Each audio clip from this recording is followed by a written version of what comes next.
So hi guys, another day, another practice.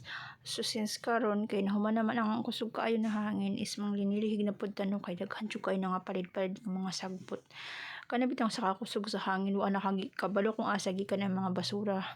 Basta daghan jud kay mga sagbot nga naabot guys. So mao na ato na lang sa nang limpyuhan no.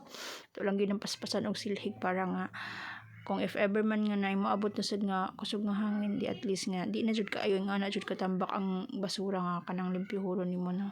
So nga nadaghan jud kay siya sagbot mga dahon. I don't know kung sa bayabas ba na siya sagikan pero daghan jud siya og kanang daghan jud og mga nga palig nga kuan kanang basura.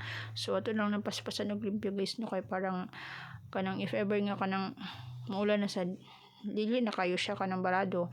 So nga na makulimlim gihapon ang panahon nato guys pero dili na kay siya kusog ang hangin unlike gahapon nga grabe mura kag kanang mapalid sa kusog sa hangin. Kusog jud siya as in murag dili na gid siya normal nga kanang bagyo bitaw lain na jud ang kalamidad karon.